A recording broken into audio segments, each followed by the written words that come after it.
हाय नमस्कार दोस्तों, जैसा कि आपको थंबनेल पे दिख रहा होगा, आज का टॉपिक है हमारा प्लेनेट्स यानी कि ग्रह। अब देखो, ग्रह को आज मैं तुम्हारे जीवन से इस ग्रह के ग्रह कलेश को खत्म कर दूंगा, ठीक है। तो चला शुरू करते हैं। चलिए बच्चों, इस टॉपिक को बहुत ही जबरदस्त तरीके से और बहुत ही गजब तरीके से। तो ये जो टॉपिक है, आप आराम से अगर इसको पढ़ लोगे, एक बार समझ लोगे, तो आपको दोबारा किसी विचार से पढ़ने की जरूरत नहीं पड़ेगी। आप एक साधारण मनुष्य से पढ़ रहे हो, ठीक है। तो आप पढ़ के देखिए जरा। और ऐसी ऐसी नई नई बातें पेपर में आती हैं जो कि किताबों में बहुत जगह नहीं मिलती हैं। गूगल वगैरह पे सर्च करते रहते हैं, तब जाकर के कहीं ढूंढने पे मिलेंगी। मिलने को तो सारी चीजें मिल जाएंगी, ढूंढने वाला होना चाहिए, लेकिन आसानी से मिल जाए, इसी का जो है बेड़ा उठाती हैं कोचिंग्स और कोचिंग के टीचर्स। तो चलो शुरू करते हैं जरा। तो आज का हमारा जो टॉपिक है, उसी पे हम सीधे फोकस करेंगे। सीधी बात, नो बकवास। तो देखो प्यारेओ, ये टॉपिक है आपका, जिसे हम हिंदी में कहते हैं ग्रह और इंग्लिश में कहते हैं प्लेनेट। अब बहुत सारे हों तो ऐसे लगा दो, लेकिन यहां तो किसी को भी पढ़ लो, एक को पढ़ लो, कई चीजें मिल जाती हैं। तो जरा ध्यान देना, प्लेनेट यानी कि ग्रह आपको कैसे कैसे पढ़ने हैं। तो प्लेनेट की क्या पहचान है, पहले हम इस पर डिस्कस करते हैं। तो भाई प्यारे, प्लेनेट यानी कि ग्रह जो है, वो ऐसे किसी बॉडी को कहते हैं। पहली बात तो ये ग्रह कौन बताता है कि ये ग्रह हैं, कौन बताता है कि ये उपग्रह हैं, कौन बताता है कि ये एस्टेरॉइड्स हैं, तारा है, सूर्य है, किसके कितने उपग्रह मिल गए, किसके बढ़ गए, ये बताने वाला कौन है। तो बेटा, इसको बताने वाली एक संस्था है जिसका नाम है इंटरनेशनल एस्ट्रोनॉमिकल यूनियन, IAU। इसी को हम हिंदी में कहते हैं अंतरराष्ट्रीय खगोलीय संघ, जिसका हेडक्वार्टर है मेरे बंधुओं लंदन में है भाई साहब। तो भाई साहब, इसका जो हेडक्वार्टर है, HQ है, वो लंदन में है। यही संस्था है जो आपको ये बताती है कि ग्रह कौन बनेगा और उपग्रह कौन बनेगा। तो जरा ध्यान से देखना इस बात को कि इस संस्था ने क्या फिक्स कर रखा है कि किसको प्लेनेट कहेंगे। सबसे पहली बात तो यह है कि एक शब्द आप बहुत पढ़ोगे, खगोलीय पिंड, जो किताबों में, कॉपियों में, नोट्स में, हर जगह आप गूगल पे भी सर्च करोगे तो भी आपको यही मिलता रहेगा कि खगोलीय पिंड का चक्कर क्या है। पहले इसको क्लियर करते हैं। इसी को इंग्लिश में बोलते हैं सेलेस्टियल बॉडीज। तो खगोलीय पिंड किसको कहते हैं, पहले ये समझते हैं, क्योंकि खगोलीय पिंड ही ग्रह, उपग्रह, क्षुद्र ग्रह, पृथ्वी, ये सब है। तो बेटा, पिंड का मतलब है वो सभी वस्तुएं, सामान, कुछ भी मान लो जो आपको दिख जाए, वही सब बॉडी है। फॉर एग्जाम्पल, ये माइक भी एक बॉडी है, हम तुम का शरीर भी एक बॉडी है, ये घर भी एक बॉडी है, ये स्टूडियो भी एक बॉडी है। तो इसका मतलब यह है कि एक बॉडी का मतलब है दिख जाए वही बॉडी है। अब इसमें एक शब्द जुड़ रहा है आगे, एक्स्ट्रा, उसका मतलब समझते हैं कि वो क्या मतलब दे रहा है। इसमें एक एक्स्ट्रा शब्द ये जुड़ रहा है कि खगोलीय का मतलब क्या है। तो खगोलीय का मतलब आप ऐसे समझ लो, एक शब्द होता है खग, खग माने पक्षी। पक्षी की मुख्य विशेषता है कि वो उड़ लेता है। तो उड़ने का मतलब, यहां उड़ने का सेंस, तो उड़ने का सेंस ये है यहां पे कि जो भी बॉडी अपने आप को ग्रेविटेशनल फोर्स की वजह से मोशन में पाता है, यानी GF की वजह से गति करता रहता है, वही बॉडी जो है कहलाता है आपका खगोलीय पिंड। तो ऐसे बॉडी जो मूव कर रहे हैं इस यूनिवर्स के अंदर, वो सब कैसे पिंड हैं, खगोलीय। यानी कि नेचुरल भी होने चाहिए, ऐसा नहीं आर्टिफिशियल हवाई जहाज भी गति कर रहा है तो उसे खगोलीय पिंड कह दे, नहीं, वो तो आर्टिफिशियल बॉडी है। ऐसे नेचुरल बॉडी जो गुरुत्वाकर्षण बल की वजह से, ग्रेविटेशनल फोर्स की वजह से मूवमेंट कर रहे हैं यूनिवर्स में, वो कहलाते हैं प्यारे बंधुओं आपके खगोलीय पिंड। अब खगोलीय पिंड का मतलब हो गया, पृथ्वी भी एक खगोलीय पिंड है, सूर्य भी एक खगोलीय पिंड है, चंद्रमा भी एक खगोलीय पिंड है, उल्का पिंड भी एक खगोलीय पिंड है, बिल्कुल। तो ऐसा खगोलीय पिंड जो 3 शर्तें पूरी कर दे, कितनी शर्तें पूरी कर दे, 3 शर्तें, यानी 3 कंडीशंस फॉलो करता हो, वही बॉडी कहलाएगा ग्रह। ये कौन ने फिक्स करा, इसको फिक्स किया है जिस संस्था ने, उसका नाम है IAU, एस्ट्रोनॉमिकल यूनियन, यानी कि IAU यानी इंटरनेशनल एस्ट्रोनॉमिकल यूनियन यही निर्धारित करती है। इसी ने बताया है कि इस समय सबसे ज्यादा जो उपग्रह हैं वो शनि के हैं। बेटा 5-6 महीने पहले ही हुआ है अभी। तो ध्यान देना, पहली शर्त क्या है? पहली शर्त यह है कि कोई भी खगोलीय पिंड जो कि अपना प्रकाश नहीं हो जिसका, तो यानी पहली कंडीशन यह है कि जिसका अपना प्रकाश ना हो, पहली शर्त है। यानी कि सच बॉडीज हैव नो देयर आउन लाइट या सेल्फ लाइट, जिनकी अपनी खुद की लाइट ना हो, वही एक पहली शर्त फुलफिल कर रहे हैं, क्या होने की? ग्रह। अब बंधु दूसरी शर्त देखना मित्र, कि दूसरी शर्त क्या है? कि वे अपना प्रकाश कहां से लेते हो? सूर्य से लेते हो, अपनी लाइट सूर्य से लेते हो। तो जब अपनी लाइट सूर्य से लेते होंगे तो इसका मतलब यह है कि एक तीसरी शर्त और है। अब देखो, दो शर्त तो हम भी फुलफिल कर रहे हैं, इंसान भी, मैं भी, तुम भी, यानी कि हम तुम ध्यान से देखो, क्या हमारा तुम्हारा अपना प्रकाश होता है? नहीं होता। क्या हम तुम अपना प्रकाश सूर्य से ही लेते हैं? बिल्कुल लेते हैं। तो दो शर्त तो हम भी पूरी कर रहे हैं, इसलिए कभी कभी इंसान से कह देता है, जान दे भैया कहां ग्रह है। तो कभी कभी वो ग्रह बन जाते हैं, हम तुम भी, इंसान भी, वो इसी वजह से। लेकिन तीसरी शर्त ऐसी है जिसे हम फॉलो नहीं करते हैं, इसलिए हम प्योर ग्रह नहीं है, नहीं तो ग्रह हो जाते भाई साहब, हम भी शामिल हो जाते। तीसरी शर्त यह है कि वह पिंड यानी वह सेलेस्टियल बॉडी या वह खगोलीय पिंड एक काम और करता हो, सूर्य का चक्कर लगाता हो। बेटा वही कहलाएगा आपका ग्रह। तो ग्रह होने के लिए 3 कंडीशन हैं। आप चाहो तो इनका स्क्रीनशॉट ले लो, नोट कर लो कि ऐसे खगोलीय पिंड जिनका अपना प्रकाश न हो, पहली बात। दूसरी बात, वे अपना प्रकाश सूर्य से लेते हों, यानी प्रकाश सूर्य से लेते हों। और तीसरी शर्त यह है कि वह पिंड सूर्य का चक्कर भी लगाते हों। ये 3 शर्तें फुलफिल जो करेगा बॉडी, वही बॉडी कहलाएगा ग्रह। अब चलेंगे आगे। तो मजे की बात यह है प्यारे कि बंधु इस समय पर मान्यता प्राप्त ग्रह 8 हैं। अभी कुछ लोग कह रहे होंगे साहब हमने 9 पढ़े हैं, बिल्कुल 9 ही थे किसी समय पे, लेकिन जो 9वां प्लूटो है जिसको हम लोग बोलते हैं यम, उसको ग्रहों की श्रेणी से बाहर कर दिया है। अब क्यों बाहर किया, किसने बाहर किया? ये वही IAU है बेटा, जिसकी मैं स्टार्टिंग में बात कर रहा था। इसी ने इसको अनाउंस किया है कि ये ग्रह नहीं है, बौना ग्रह है, ड्वार्फ प्लेनेट बन गया है 2006 24 अगस्त।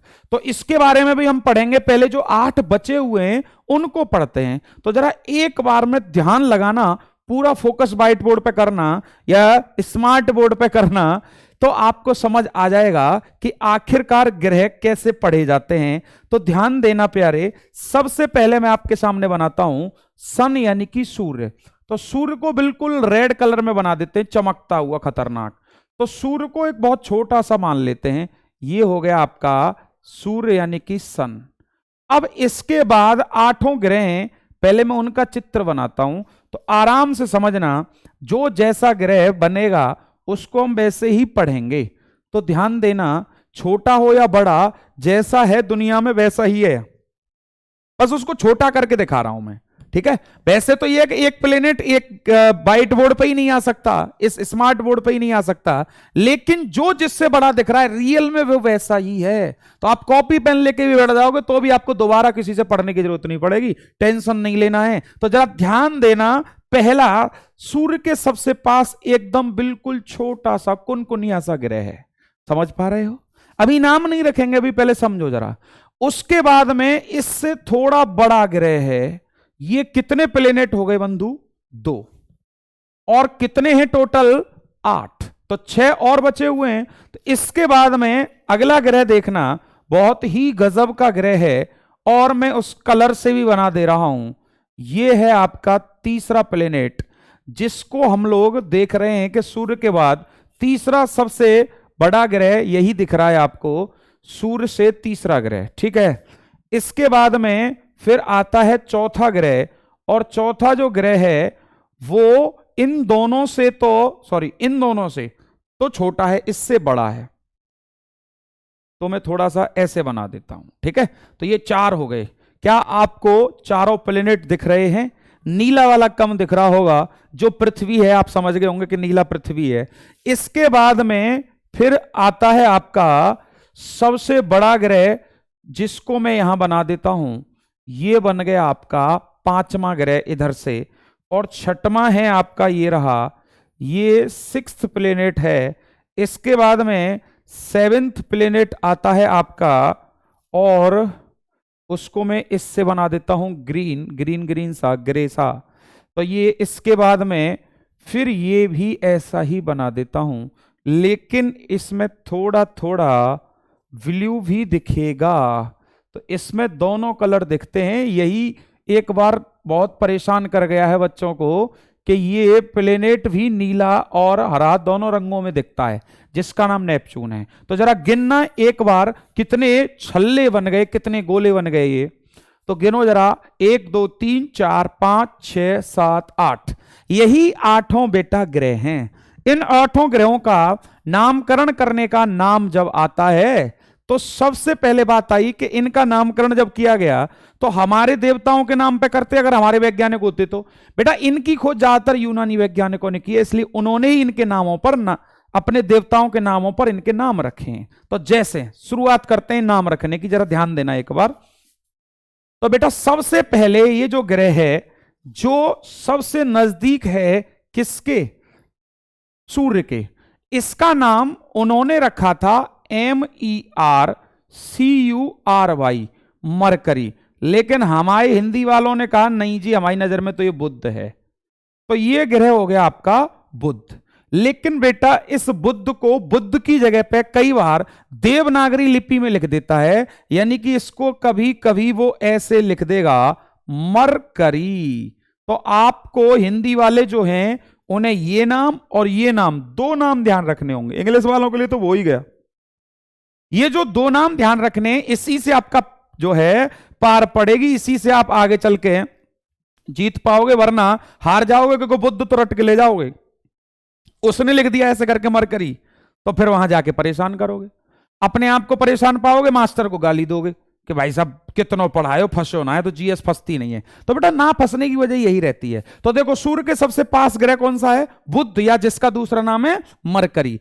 इसके बाद ये जो आता है, ये है आपका दूसरा प्लेनेट, जिसका नाम है वीनस। तो इसको वीनस भी लिखेंगे हम लोग, और इसका जो असली नाम है शुक्र, वो तो आपको ध्यान रखना ही रखना है।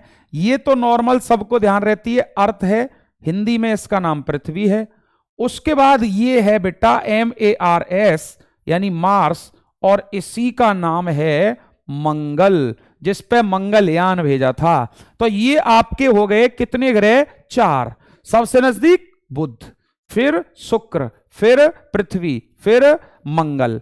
और ये सबसे बड़ा जो पीला दिख रहा है, इसका नाम है जुपिटर, और हिंदी में इसे बोलते हैं बृहस्पति। तो ये हो गया आपका इधर से 5वां ग्रह। जो काला दिखता है वही है आपका शनिदेव भगवान, यानी कि शनि, और इसे ही बोलते हैं सैटर्न।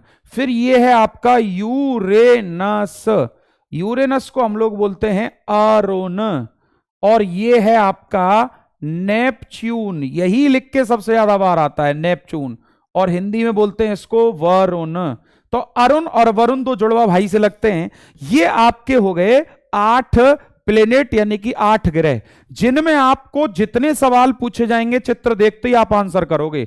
जैसे सबसे पहला सवाल बताएंगे जरा, सबसे सूर्य के सबसे पास ग्रह देखो, साफ दिख रहा है बुध, चित्र देखते ही आंसर। बुध का सॉरी सूर्य के सबसे दूर ग्रह वरुण, साफ दिख रहा है। सबसे बड़ा ग्रह देखो, अब इस सबसे बड़े को मैं और ज्यादा नंबरिंग कर देता हूं। तो ये हो गया पहला, ये दूसरा, तीसरा, चौथा। पृथ्वी का देखो कौन सा नंबर आ रहा है? 5। ये हो गया 6, ये हो गया 7, और ये हो गया 8। तो सबसे बड़ा सबसे छोटा भी दिख रहा है।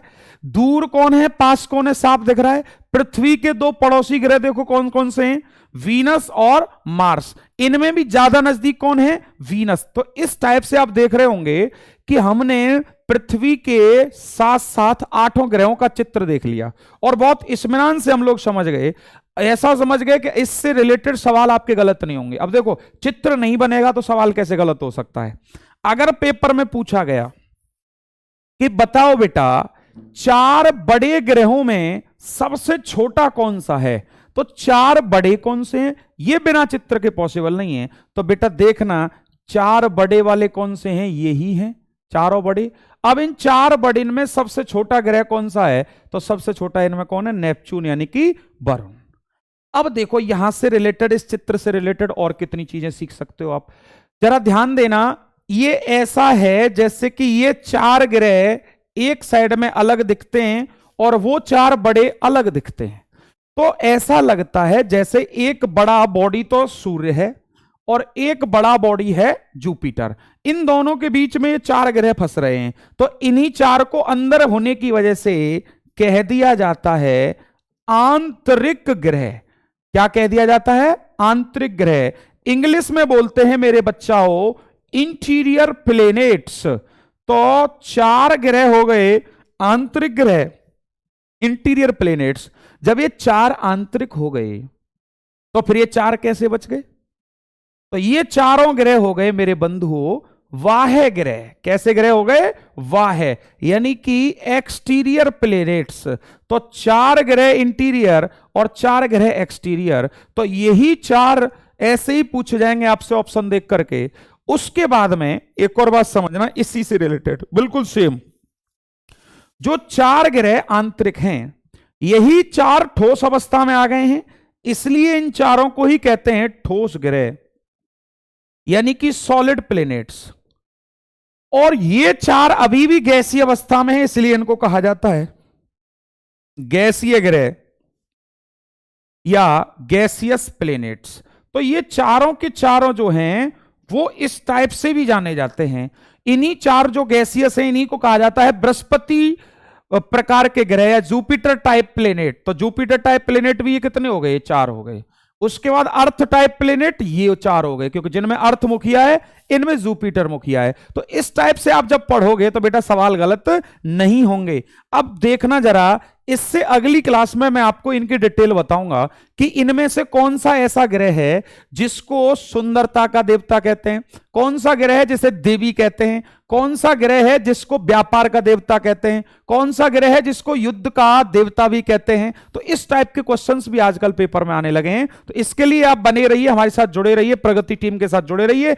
आज की क्लास में इतना ही, मिलते हैं फिर अगली क्लास में। Thank you.